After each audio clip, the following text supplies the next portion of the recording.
Selamat pagi pemirsa. Ya, apa kabar pemirsa TVR Parlemen, kita berjumpa lagi dalam program TVR 09 bersama saya Dadi Ramadan dan juga rekan saya. Saya Deni Reski, dalam 30 menit ke depan kami akan sajikan kepada Anda sejumlah berita nasional khususnya dari sudut pandang DPR RI sebagai referensi Anda dalam memahami dinamika politik, hukum, ekonomi, sosial dan juga budaya di Indonesia. Dan pemirsa TVR Parlemen inilah TVR 09 selengkapnya.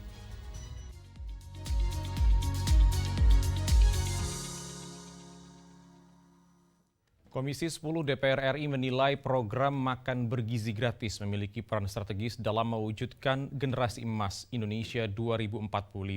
Untuk itu penting untuk setiap kementerian dan lembaga melakukan penghematan untuk mendukung program prioritas MBG.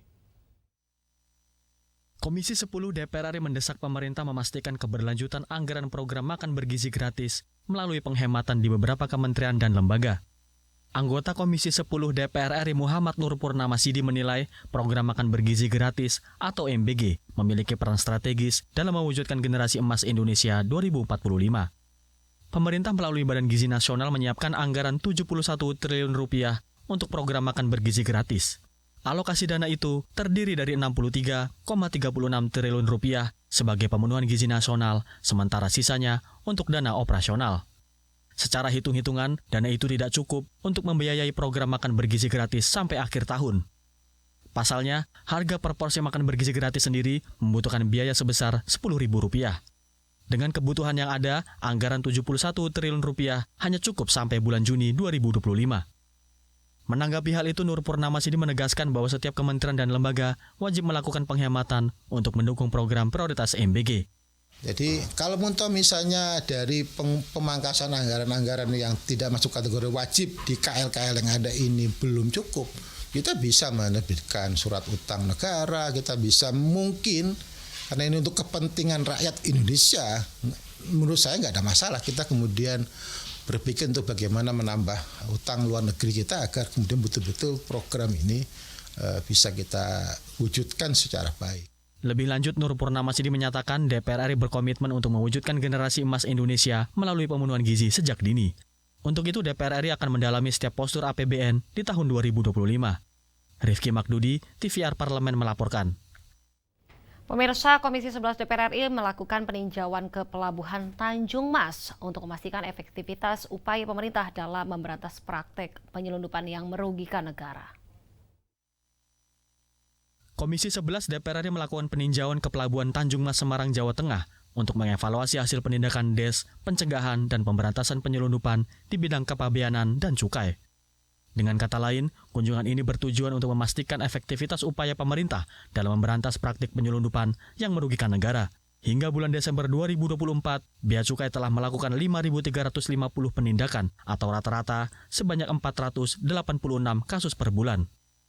Jumlah itu naik signifikan sebesar 138% dari realisasi periode yang sama di tahun sebelumnya.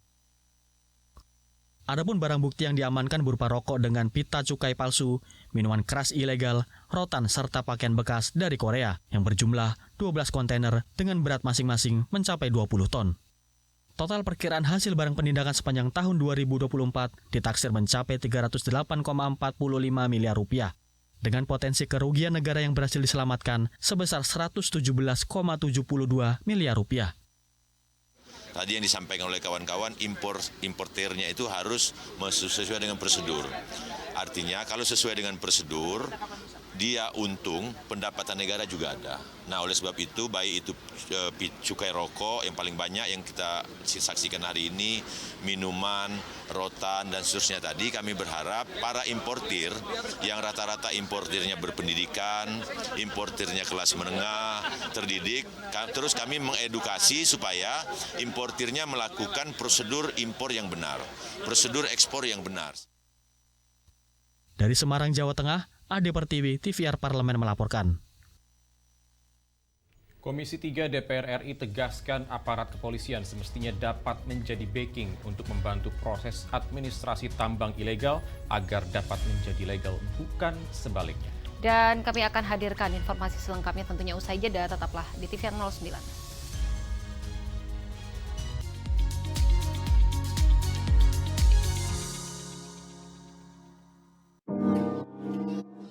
Bagi waktu waktu itu harus ada prioritas. Dan anak-anak sangat mengerti. Pada saat saya kerja ya saya harus bekerja, tapi pada saat saya pulang ke rumah ya adalah mengabdikan diri sebagai ibu untuk anak-anak. Lebih ke perempuan, pada saat saya menjadi ketua Kaukus Perempuan Parlemen di Provinsi Kalimantan Tengah, banyak sekali permasalahan yang dihadapi. Pertama adalah kekerasan rumah tangga. Kedua adalah pernikahan dini, anak-anak di bawah umur. Ketiga adalah masalah stunting. Itu adalah bukan permasalahan yang mudah, tetapi itu adalah harus menjadi perhatian kita bersama, masalah stunting ini. Itu banyak hal yang permasalahan yang dihadapi kami di Kalimantan Tengah pada saat itu. Dan saya sangat percaya bahwa di bawah Pak Surya Paloh dan juga menurut saya Partai Nasdem adalah partai yang sangat menaungi kaum wanita. Pengusaha sukses atau dunia politik? Waduh, boleh nggak dua-duanya? Salah satu. Pengusaha sukses atau dunia politik? Dunia politik itu apa? Sukses juga nggak dunia politiknya? Ya, sukses sekarang. Dunia politik lah. Karena di dunia politik saya bisa jadi pengusaha.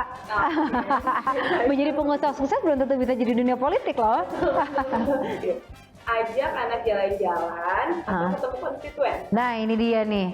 Kalau sekarang banyak ketemu konstituen daripada ajak anak saya jalan-jalan. Jadi saya pilih ajak anak saya jalan-jalan aja. Karena kenyataannya kerja terus, iya. Anak saya lagi nyariin terus nih. Segera, hanya di TVR Parlemen.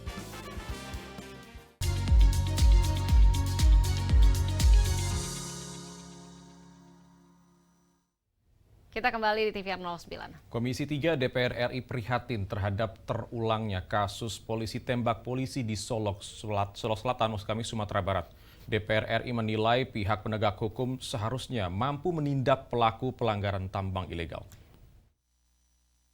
Kasus polisi tembak polisi di Solok Selatan, Sumatera Barat semakin menambah panjang catatan buruk yang ada di institusi Polri. Anggota Komisi 3 DPR RI Bob Hasan melihat terulangnya kasus polisi tembak polisi merupakan sesuatu yang memprihatinkan.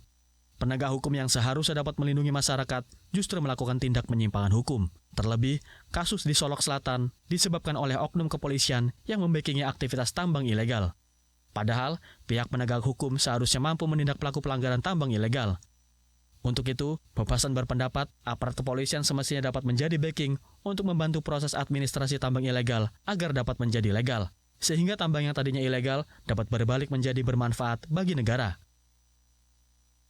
Kita harus paham betul bahwa dalam sumber daya alam ini pengelolaannya itu diatur dalam pasal 33. Jadi negara yaitu dalam kekuasaannya itu tetap adalah diberikan kuasa oleh rakyat gitu loh. Karena memang tujuan daripada pasal 33 itu adalah kesejahteraan. Nah, kesejahteraan rakyat setinggi-tingginya. Nah, maka saya memberikan masukan atau kita coba tadi berpikir bersama-sama bagaimana kalau tambang rakyat itu segera direformasi, dilegalkan gitu loh, agar tidak terjadi juga backup dan agar juga tidak terjadi juga kebocoran. Bayangkan kalau ini dilegalkan, maka keuangan di daerah, keuangan di provinsi, keuangan di pusat itu menjadi income negara dan bermanfaat. Jadi bermanfaat juga buat rakyat sekitarnya. Penegakan hukum terkait tambang ilegal merupakan upaya untuk menyelamatkan Indonesia dari kebocoran nilai manfaat sumber daya alam yang bisa menjadi keuntungan negara. Dari Nusa Tenggara Barat, Teddy Sunario, TVR Parlemen melaporkan. Pemirsa, Wakil Ketua Komisi 2 DPR RI yaitu Bahtra soroti kasus dugaan pemerasan oleh oknum aparat yang diduga meminta uang damai hingga puluhan juta rupiah terhadap Guru Supriyani demi menghentikan kasus pemukulan. Kasus guru honorer di Konawe Selatan tidak hanya merupakan kasus pemerasan, namun juga terindikasi kriminalisasi pasca adanya dugaan pemukulan terhadap anak polisi. Komisi 2 DPR RI mendukung langkah cepat Polda Sulawesi Tenggara dalam mengungkap kasus tersebut. Wakil Ketua Komisi 2 DPR RI Bahtra menyoroti kasus dugaan pemerasan oleh oknum aparat yang diduga meminta uang damai hingga puluhan juta rupiah terhadap Guru Supriyani demi menghentikan kasus pemukulan. Ia berharap proses sidang etik yang dilakukan dapat mengusut lebih lanjut atas dugaan pelanggaran tersebut. Dengan munculnya isu tersebut, kami justru berterima kasih kepada pihak Polda karena sudah memanggil yang bersangkutan. Terus kemudian dalam proses sidang etik, jadi mungkin nanti di situ bisa muncul semua keterangan yang lebih jelas tentang motif mengenai permintaan yang dilakukan terhadap guru. Jadi Polda secara cepat memanggil yang bersangkutan sehingga bisa terang benderang apa yang menjadi motifnya. Harapan kita sih tidak semuanya kasus kan mesti diselesaikan secara menempuh jalur hukum. Kalau itu memang bisa diselesaikan dengan cara musyawarah, kemudian bisa difasilitasi kan alangkah lebih baiknya. Jadi tidak selalu soal penindakan yang didahulukan. Jangan sampai dengan kejadian ini terjadi lagi di daerah lain. Lebih lanjut, Batra menilai kasus ini merupakan bentuk ketidakadilan hukum. Untuk itu, ia menyarankan agar pendekatan restoratif justice seharusnya dapat diterapkan untuk menyelesaikan konflik dengan melibatkan semua pihak yang bersangkutan, serta mencegah terjadinya peristiwa serupa. Dari Kendari, Umam Hidayat, TVR Parlemen, melaporkan.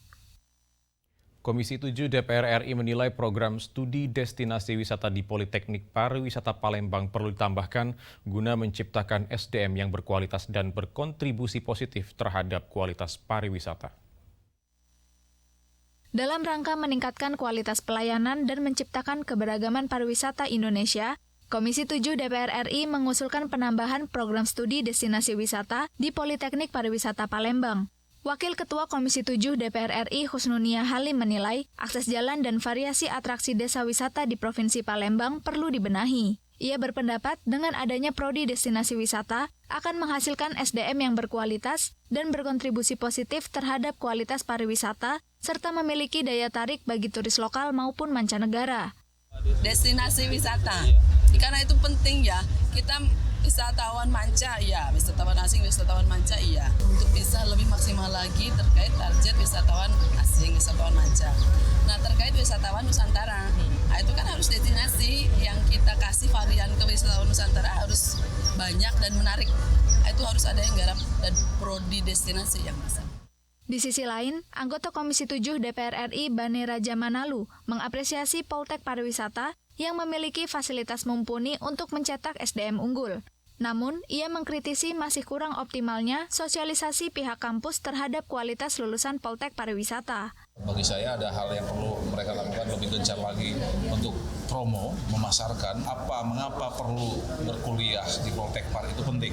Rasanya jauh lebih penting untuk kuliah di tempat yang ada kepastian kerja, karena saya lihat mereka kerjasama dengan banyak industri pariwisata perhotelan, industri untuk yang restoran, food and beverage. Mudah-mudahan ini berlanjut karena ini masih usia 8 tahun ya. Nah, mudah-mudahan ke depannya makin bagus lagi.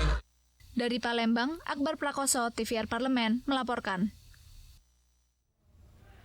DPR RI berhasil menekan biaya perjalanan ibadah haji tahun 2025 sebesar Rp4 juta jika dibandingkan tahun 2024. Dan DPR RI berkomitmen bersama dengan pemerintah mengawal seluruh aspek penyelenggaraan ibadah haji dan memastikan hak jamaah haji terpenuhi. Informasinya selengkapnya akan kami hadirkan sesaat lagi. Tentunya usai jeda tetaplah di TVR 09.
Anda kembali di TVR 09. Pemirsa, meskipun terjadi penurunan ongkos biaya haji pada tahun 2025, DPR RI menekankan pentingnya peningkatan kualitas pelayanan terhadap jemaah haji Indonesia.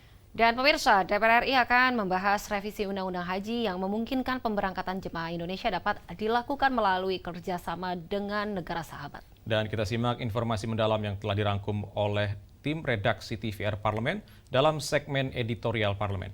Berikut ini.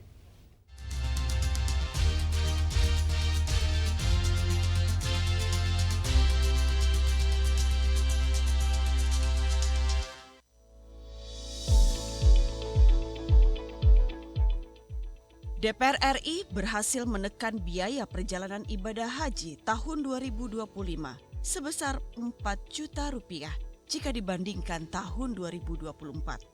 Hal ini disepakati oleh DPR RI bersama pemerintah sejak Panja Ibadah Haji dibentuk.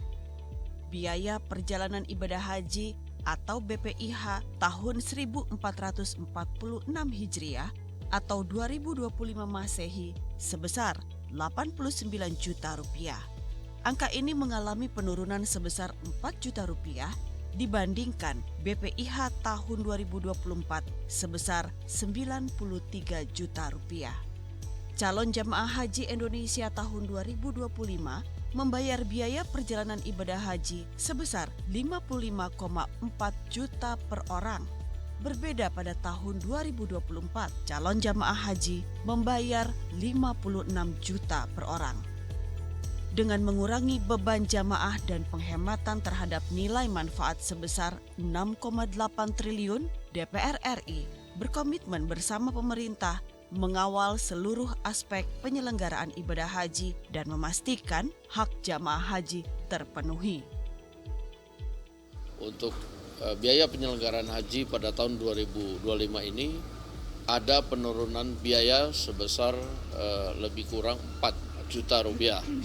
Jadi biasanya kalau tiap tahun naik, tahun ini turun. Walaupun nilai tukar rupiah terhadap dolar kita sama-sama tahu, walaupun ada kenaikan-kenaikan pembiayaan, tetapi pada tahun ini alhamdulillah biaya haji, penyelenggaraan haji turun 4 juta rupiah. Ya memang ada keprihatinan bahwa kemudian penyelenggaraan haji ini dari tahun ke tahun memang harus diperbaiki. Ketelitian dan kecermatan yang dilakukan tim Panja Haji mendapatkan apresiasi dari Presiden Prabowo dalam menurunkan biaya haji dan mendorong fungsi pengawasan secara ketat dalam pelaksanaan ibadah haji tahun 2025. DPR RI mendorong Presiden segera menerbitkan Kepres agar semua rangkaian pelaksanaan ibadah haji bisa dimulai sesuai perintah undang-undang. Kita sudah melaporkan ke Presiden dan beliau menyambut baik apa yang kita lakukan, bahwa ketelitian dan kecermatan para anggota Panja di Komisi 8 beliau memberikan apresiasi. Sekalipun sebetulnya dia menunjukkan masih belum puas, masih mungkin untuk diturunkan. Apakah masih dilakukan penurunan? Kami kira tidak, karena sudah kita putuskan. Dan kita berharap bahwa Presiden agar segera menerbitkan Kepres supaya pelaksanaan ibadah haji ini bisa segera kita mulai. Karena menurut undang-undang setelah disahkan oleh DPR harus ada Kepres. Meskipun terjadi penurunan ongkos biaya haji pada tahun 2025, DPR RI menekankan pentingnya peningkatan kualitas pelayanan terhadap jamaah haji Indonesia, mulai dari penyediaan makanan bercita rasa Indonesia, fasilitas transportasi yang memadai, pemondokan yang jaraknya tidak terlalu jauh dengan tempat ibadah, dan penyediaan toilet bagi lansia. Pemondokan, catering, dan sebagainya, ini nampaknya harus didiskusikan agak panjang ini ke Badan Penyelenggara Haji, karena Pak Prabowo kan menyampaikan punya angan-angan ada kampung haji di sana. Nah, ini belum dibicarakan sama sekali. Sekarang baru mengurangi dari 16,5 real satu kali sajian, satu kali makan, kemudian DPR minta supaya diturunkan lagi karena real di lapangan bisa kurang gitu, kemudian keluar angka 14, kemudian sekarang 15, jadi berkurang 1,5 real. Tapi sekali lagi ini tetap tidak boleh mengurangi hak jamaah dan pelayanan. Pemerintah perlu memperhatikan pentingnya langkah antisipasi kedaruratan dalam penyelenggaraan ibadah haji, khususnya petugas haji Indonesia yang dinilai masih kurang untuk melakukan pendampingan bagi jamaah haji Indonesia yang mayoritas lansia. Tim Liputan TVR Parlemen melaporkan.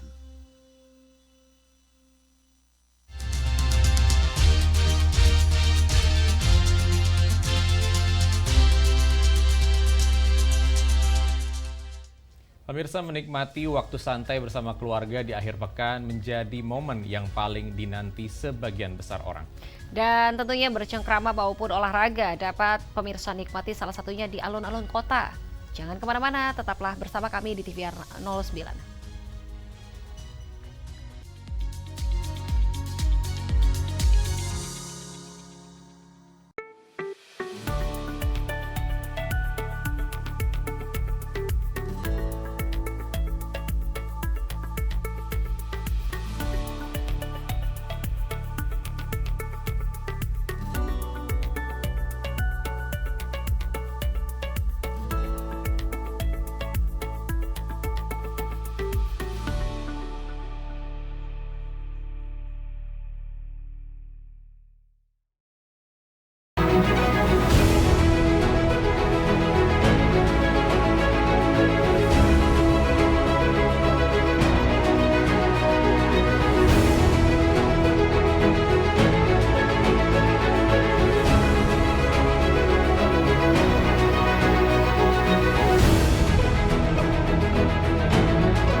Kita kembali di TVR 09. Pemirsa, resmi dibuka untuk umum pada tahun 2021, alun-alun Bogor menjadi tempat ikonik yang dilengkapi dengan berbagai permainan anak.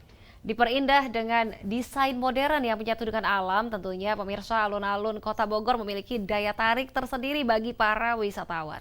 Dan berbagai aktivitas seru di alun-alun Kota Bogor, dan tanpa berlama-lama lagi mari kita saksikan aktivitas seru di alun-alun Bogor pada segmen Intips. Informasi dan tips berikut ini.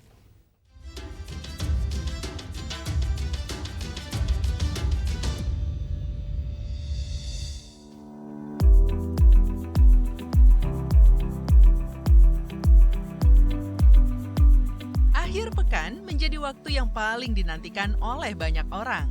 Setelah seminggu penuh beraktivitas, momen ini menjadi kesempatan emas untuk melepas penat dan mengisi ulang energi. Berbagai aktivitas menarik bisa dilakukan untuk menikmati akhir pekan, mulai dari bersantai di rumah, menjelajahi tempat-tempat baru, hingga menghabiskan waktu bersama orang-orang terkasih. Bagi pemirsa yang tinggal di Bogor atau sedang berkunjung ke Kota Bogor, akhir pekan tak akan terasa membosankan. Bogor memiliki banyak taman kota yang indah dan asri. Salah satunya adalah alun-alun Kota Bogor. Alun-alun Kota Bogor ini mempunyai lokasi yang sangat strategis, terletak di Jalan Kapten Muslihat, Kota Bogor, tepat di samping Stasiun Bogor. Jika ingin berkunjung ke sini, pemirsa dapat langsung masuk ke alun-alun Bogor setelah keluar dari Stasiun Bogor lewat pintu timur stasiun. Tempat ini bukan hanya sekedar ruang terbuka hijau, namun juga menjadi ikonik dengan sejarah dan keindahannya yang khas. Berada di pusat kota, alun-alun Kota Bogor menawarkan suasana yang tenang dan nyaman, jauh dari hiruk-pikuk perkotaan. Menikmati akhir pekan di alun-alun Bogor bisa menjadi pilihan yang tepat. Pemirsa bisa bersantai di bawah rindangnya pepohonan, membaca buku favorit, atau sekedar menikmati pemandangan sekitar. Taman ini sering menjadi tempat berkumpulnya komunitas, seperti pecinta fotografi, seniman jalanan, atau kelompok musik. Dengan mengunjungi alun-alun Kota Bogor, pemirsa tidak hanya akan mendapatkan relaksasi yang dibutuhkan, tetapi juga bisa berinteraksi dengan orang-orang baru dan menemukan pengalaman yang berkesan. Bagi pemirsa yang membawa anak kecil, tidak perlu khawatir. Alun-alun Kota Bogor ini juga mempunyai area bermain anak seperti perosotan dan ayunan. Di alun-alun ini juga terdapat jalur jogging, cocok sekali untuk kalian yang ingin berlari di pagi hari maupun sore hari. Dikelilingi pepohonan yang hijau tentunya membuat joggingmu terasa menyenangkan. Selain itu, di alun-alun ini dilengkapi dengan berbagai peralatan fitness outdoor yang dapat digunakan untuk melakukan berbagai jenis latihan, seperti pull-up bar, parallel bars, sepeda statis, dan masih banyak lagi. Dengan begitu, pemirsa bisa berolahraga sambil menikmati suasana alam terbuka. Alun-alun Kota Bogor juga sering menjadi lokasi penyelenggaraan berbagai acara, seperti pameran seni, pertunjukan musik, atau festival budaya. Dengan begitu, pemirsa tidak akan pernah kehabisan aktivitas menarik nih untuk dilakukan di taman ini. Salah satu daya tarik utama alun-alun Kota Bogor adalah suasana sejuknya. Kota Bogor yang dikenal sebagai kota hujan, membuat udara di sekitar taman ini selalu terasa segar. Pemirsa bisa membawa bekal makanan dan minuman untuk piknik bersama keluarga atau teman-teman. Jangan lupa ya pemirsa, membawa kamera untuk mengabadikan momen-momen indah di alun-alun Bogor. Di alun-alun ini, pemirsa juga bisa bersantai sambil kulineran loh. Di sini pemirsa bisa menemukan berbagai macam jajanan tradisional hingga makanan kekinian dengan harga yang ramah di kantong. Mulai dari pedagang kaki lima hingga restoran dapat kalian temui di sekeliling alun-alun Kota Bogor. Jadi pemirsa nggak perlu takut kelaparan pada saat bersantai di alun-alun ini. Tunggu apa lagi? Ajak keluarga atau teman dekat Anda untuk menghabiskan akhir pekan yang menyenangkan di alun-alun Kota Bogor.